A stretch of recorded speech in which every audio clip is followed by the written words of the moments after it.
Hi, I'm Dr. John Neufeld, and you're watching Back to the Bible Canada. So welcome to the program today. Delighted to have you join me. I'm going to start something new about God and the problem of evil.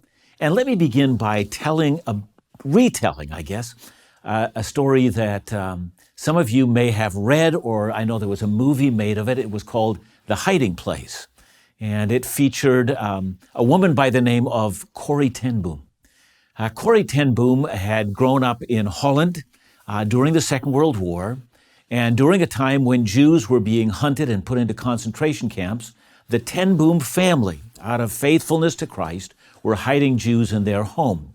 The Nazis eventually found out about it, and Corrie and her sister Betsy were placed in a concentration camp in Ravensbrück, which was in Germany. Conditions were degrading and horrifying, but the two Christian women began to lead a Bible study in the concentration camp. Now, normally, they would not have been allowed to do that. But the reason why they were allowed to do it in their barracks is because the place was filled with rats and lice. And Corrie called them God's lice because it kept the concentration camp guards from their barrack. And so she and her sister were able to lead Bible studies there. So you can see that Corrie looked around and she saw in the midst of what was horrible, great suffering, and then on top of it, the inconvenience of the lice. She saw in the lice the blessings of God. And yet there's one scene in the movie that I'll never forget. Corrie and Betsy fall into a conversation with a fellow prisoner, and she says, and here I quote, "If your God is such a good God, why does he allow this kind of suffering?" Yeah, that's the question. But then in the movie, dramatically, she tears off the bandages and the old rags that were covering her hands. Her fingers had been broken by her torturers, and she says, "Did your God will this? I am the first violinist in the symphony orchestra." She could have said, did your God allow this, if that makes you feel any better? But in either case, that's the question that was asked. How can you reconcile the kind of savage evil that exists in the world today and the suffering that people undergo with the claim of a loving God who rules all things? Some of you, when you're hearing that, you might be formulating, what kind of answer would I have given to this first violinist in the time of her deep grief? Let me take you to the book of Job. And at the very end of the book, Job has just been healed. But the effects of the trauma of his suffering, including the loss of all of his children, they still haunt him. And we read in Job chapter 42, which is the last chapter of the book, verse 11, right close to the end, it says, "Then came to him all his brothers and sisters, and all who had known him before, and ate bread with him in his house, and they showed him sympathy and comforted him." And notice this, "for all the evil that the Lord brought on him." That's what the passage says. Now, just to be clear, and I think we need some time to deal with this, when the Hebrew uses the word evil, unlike in the English language, evil only means moral evil.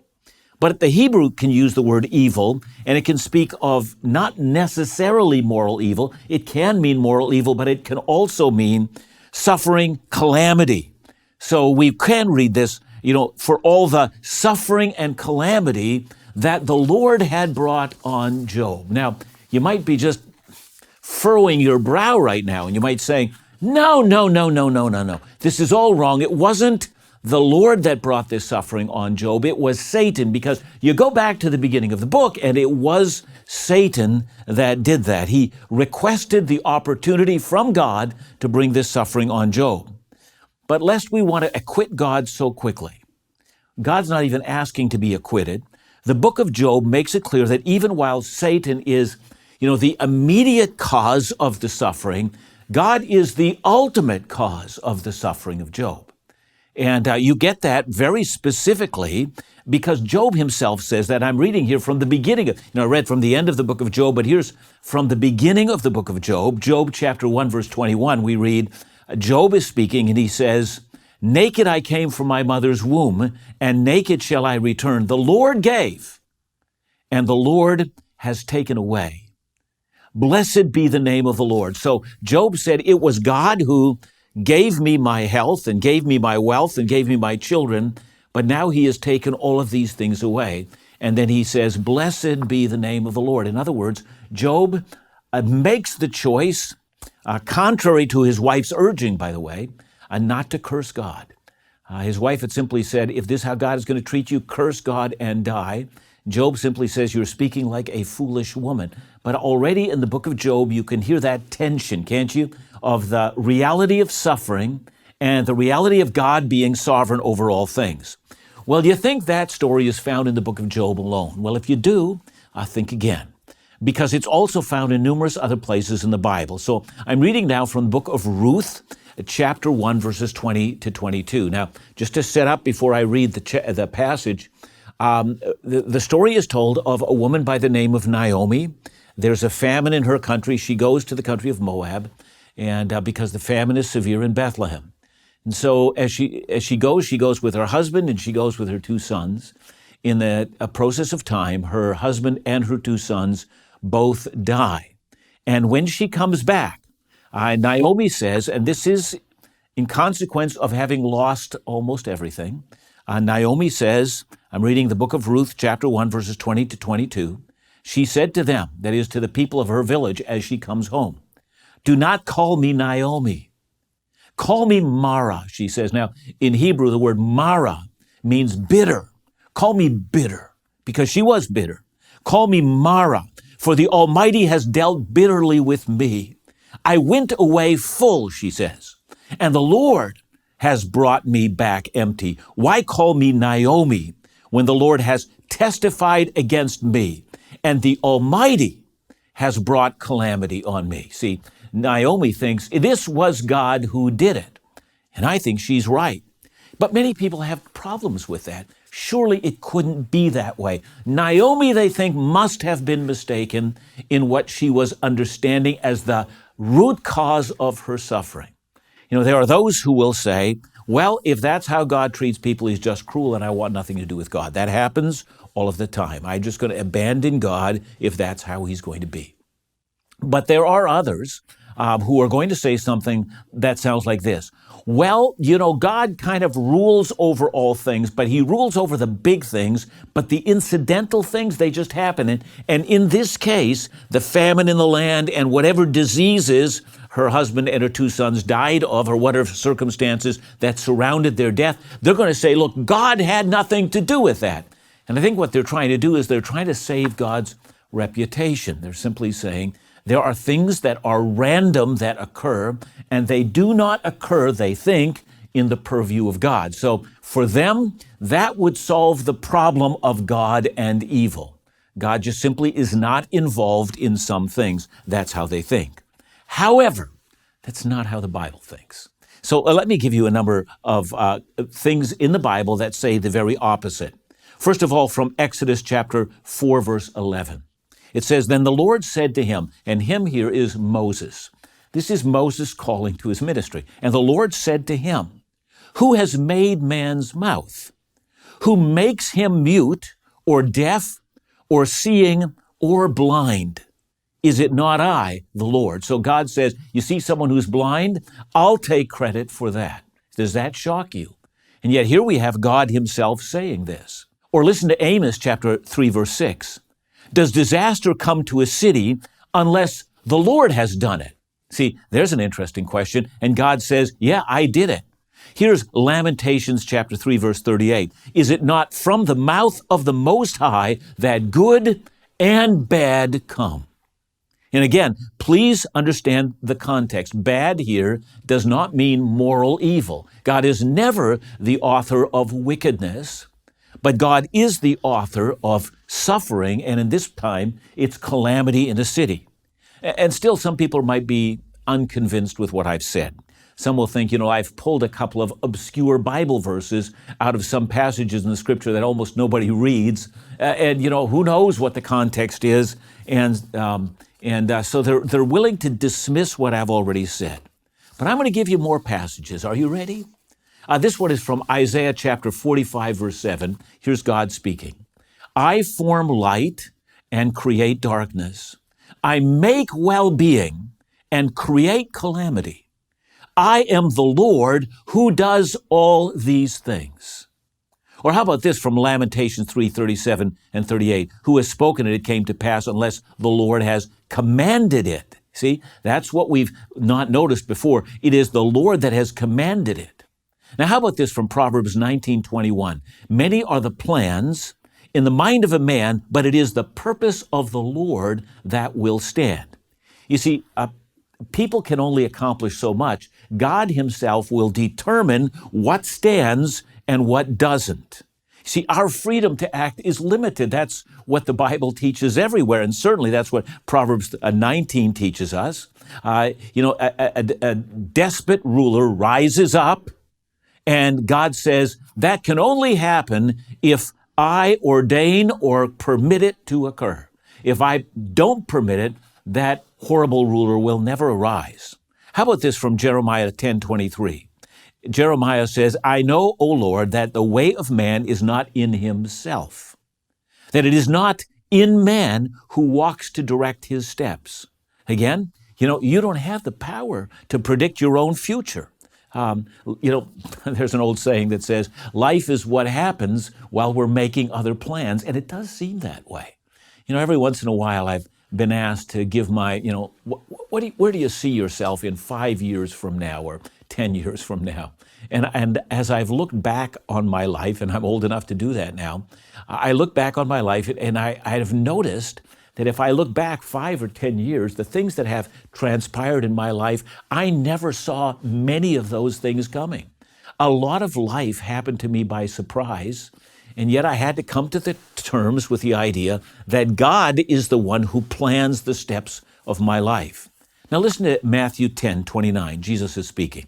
He says, are not 2 sparrows sold for a penny, and not one of them fall to the ground apart from your Father?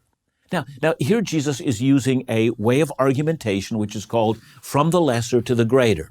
That is, if it's true that no sparrow falls to the ground, which were considered, at least in his time, as things that merchants would sell for a couple of pennies, they just kind of throw them in.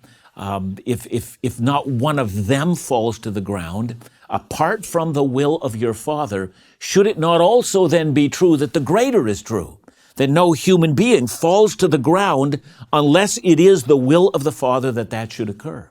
See, that's what Jesus, in fact, taught. Or how about this from Isaiah 46:9 and 10? Remember the former things of old, for I am God and there is no other. I am God and there is none like me, declaring the end from the beginning and from ancient times, things not yet done, saying, my counsel shall stand, and I will accomplish all my purpose. That is to say, God is here saying, none of my purposes are frustrated. So if we think of, an earthquake, if we think of a pandemic, if we think of a disease we had not anticipated, if we think of suddenly losing our job, or if we think of being imprisoned suddenly and unjustly, and all those things cascade on us, God says, listen, my counsel is the only one that will stand in the end of the day. I accomplish what I purpose. Or how about this one? And it's really the kicker. Proverbs 16, verse 33. The lot is cast into the lap, but its every decision is from the Lord. So you think about a dice that you throw in a board game, and God is saying, yeah, I know, it just comes up in a certain way, but as a matter of fact, every decision that dice indicates is actually from the sovereign hand of God. We might call this meticulous sovereignty. That is, God not only rules over all things, he meticulously rules over all things. That is, whether it's the large things or the small things, there's not even a tiny thing that should happen, even the roll of a dice, that God has not, by his sovereignty, determined the outcome. He rules even the throw of the dice. That's the idea behind that. Well, let's get back to the issue of evil. Genesis 50, verse 20 has always been one of my favorite passages in Scripture. It's Joseph speaking to his brothers. Their father has died, and Joseph's brothers have sold him into slavery, and now the brothers think, now that dad is dead, and Joseph is the prime minister in Egypt, and he has the power to do to our lives exactly as he wants, and no one's going to question him if he puts all of us to death. Now's the time for Joseph to get his comeuppance against us. They go to Joseph trembling. And they say, look, before Dad died, he said, you're supposed to forgive us. Now, I don't think that happened, but this is what Joseph said, Genesis 50:20. He says to his brothers, you intended it for evil. That is, when you sold me into slavery, you intended evil on me. And then he says, but God intended it for good. That is, the very same event was intended by God for good. Or how about this? Psalm 115, verse 3. Our God is in the heavens. He does all that he pleases. That is, whatever God is pleased to do, he does. Nothing of God's purposes are ever frustrated. So, there we've had a couple of passages of Scripture that really seem to open up the doorway and help us to understand that God is not apologizing for the disasters, for the suffering, and for the harm in the world. Now, maybe you don't like me saying that because it sounds like God should apologize. There's a story of an atheist who once said that if he ever meets God, if there is a God, if he ever meets him, he's going to shake a cancerous bone in his face and demand, why? See, you've got to wonder why atheists are angry at the God they think doesn't exist. But nonetheless, God would respond by saying, I'm not responding, or I'm not apologizing for cancer. I'm not apologizing for hardship. Now, you might hear that and say, how is that then possible? And all of this reminds me of back in my university days. I was a young man and I was still a relatively new believer in those days. And I was taking a Introduction to Philosophy course. And I remember one lesson, and it was the first time I was introduced to this kind of thinking. I've heard it much since, but I remember my reaction when I heard it. So my prof got out a chalkboard and he went to the board and he started to write down 4 premises. And the premises were like this. Premise number 1, God exists. Then he wrote premise number 2, God is all-knowing and all-powerful. Then there was premise number 3, God is good and loving. And then there's premise number 4, evil and suffering exists. And then the prof proudly proclaimed, one of those 4 have got to be wrong. And you'll have to decide which it is, but one of the 4 must definitely be wrong. I remember hearing that for the first time, and I thought to myself, I have no way of answering him, but at some level, I think I've got to learn the answer. Because even then, I was off in university, but even then I knew that God had called me into pastoral ministry, and I already knew that if you're going to go into pastoral ministry, you're going to meet people who suffer and people who die. You're going to stand at countless dying bedsides, and you're going to stand at gravesides as well. You're going to know the misery of people along with their joy.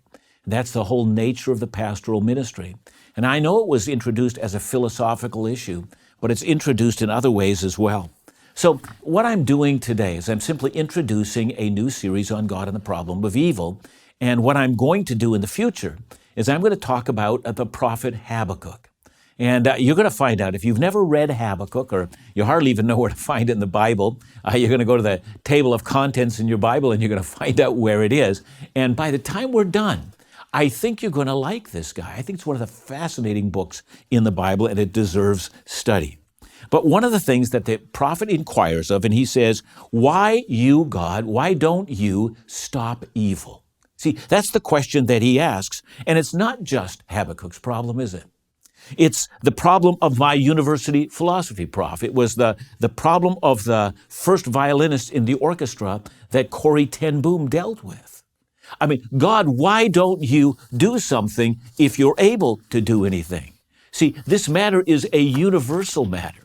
It's not as if certain people have this question. This is a question that every single human being struggles with at some point in time in their lives. You can only ignore this for so long, and then suddenly you're confronted with it. Some, when they're confronted with it, become bitter. Some lose their faith. Some are, however, drawn towards God and find His goodness in the midst of all of that. And we're going to have to ask the question, why the reaction to this so different? So I'm going to crystallize this thinking by asking one question from 4 different perspectives. Why is there suffering? So let me ask it, first of all, from the perspective of a pastoral question. I've been in pastoral ministry for many years.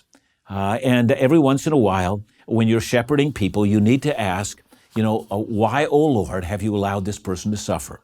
Or we might say, why, O Lord, how long will this go on? Habakkuk 1 verse 2, and I'll read it to you. O Lord, how long shall I cry for help, and you will not hear?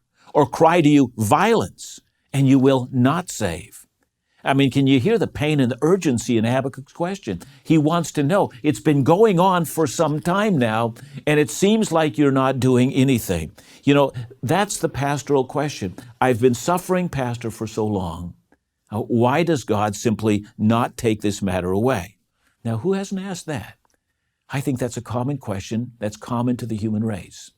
There's a second perspective we can ask this question, and it's the theological question. You know, what does God want of me? Is there a way in which God has designed for me to act during my suffering?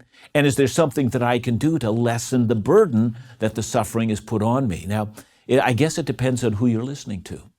Now, if you're listening to the word faith teachers, they're going to say, well, that suffering is simply all of the devil.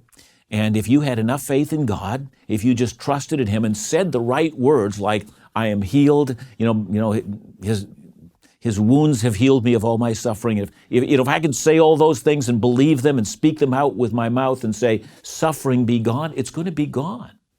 And there are people who talk that way.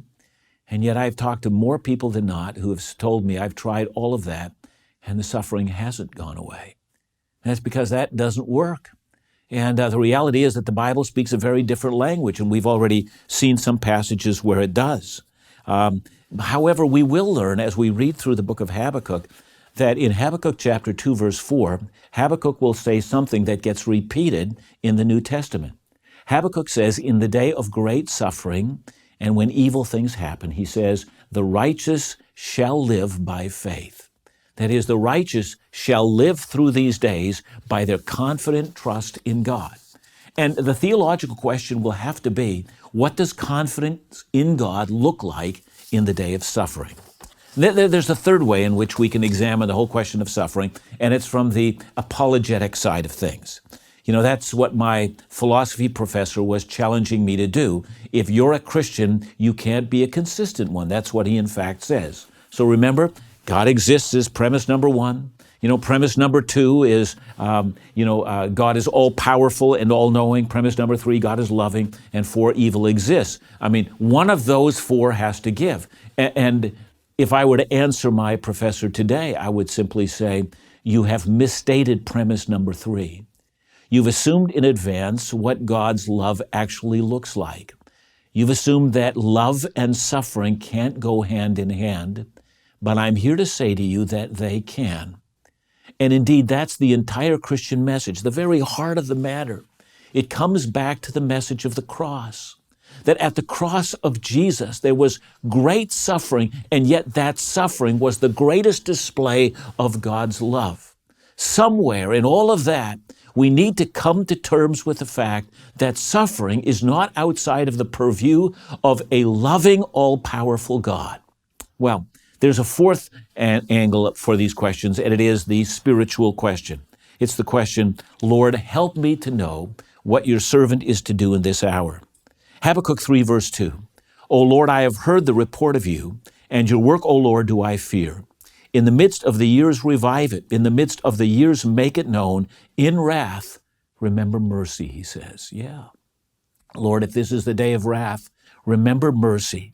See, the book of Habakkuk invites us to be overwhelmed and filled with joy at the goodness of God, at His mercy, and at His splendor and His majesty in cruel days.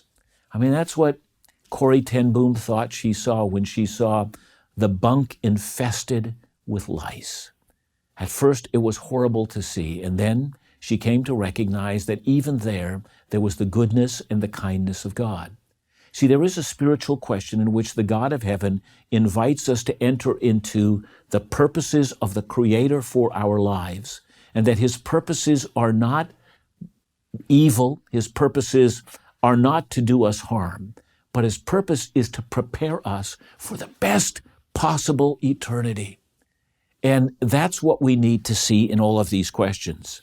Now, when we look at the book of Habakkuk, I think maybe some of you are going to say, I wonder why I've never paid attention to that book before, because there'll be so much riches that we'll find in that. But before we dive right in, let me tell you of two conversations I had on the question of the problem of suffering.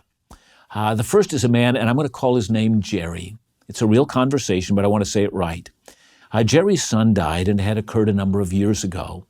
But as the years progressed, that memory of him, the loss that he felt, and even the anger that he felt over the loss was never resolved.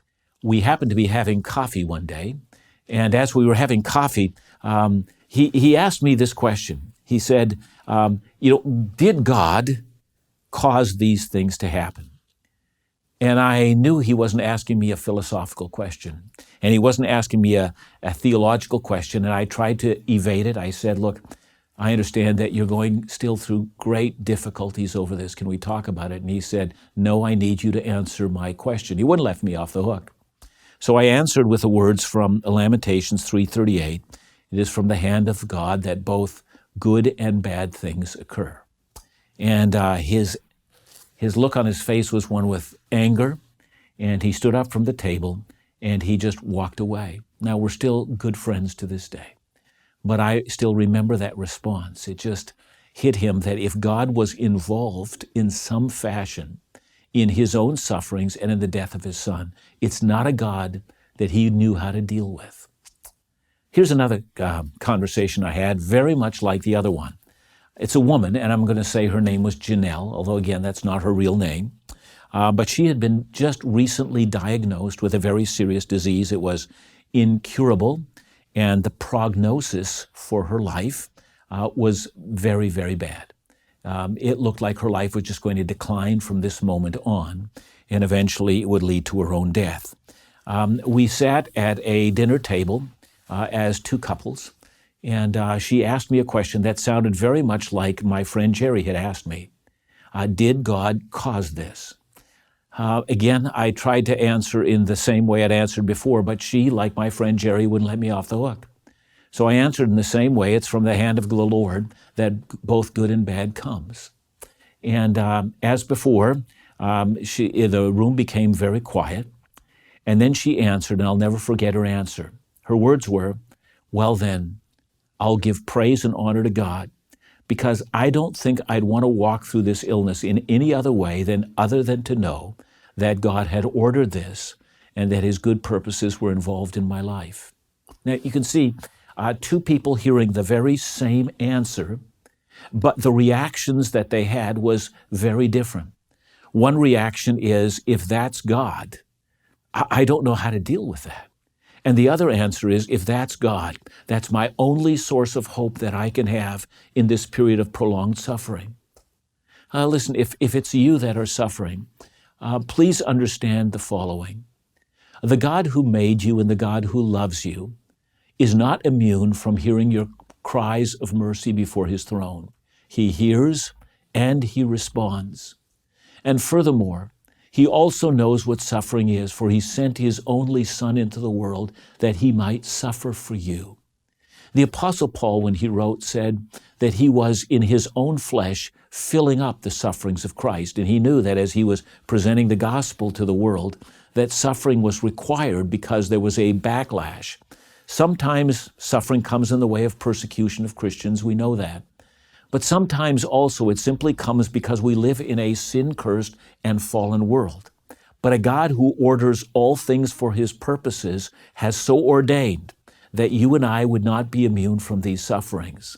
But the word that he has given us is that he has caused all things to work together for the good of those who love him and who are called according to his purpose. In the midst of very difficult days, don't turn your face from God, because God has planned for you who hope in him the best possible eternity. God would never allow you to go through what you're going through were it not for this fact that God has an even better future in mind for you. Don't shake your fist at God. Entrust your soul to him and say to him, "O Lord, if this is what you have ordained, I know that you are loving because of the cross of your Son. Do not forget your servant in these days. Provide me what I need for grace and for to continue to love you so that I might walk through these days and enter into eternity with great joy. Hey, the Lord bless you. The Lord be with you. Thank you for being a part of Back to the Bible Canada today. I want to encourage you to continue to walk with us as we continue in this journey through the Book of Habakkuk. May the Lord bless you.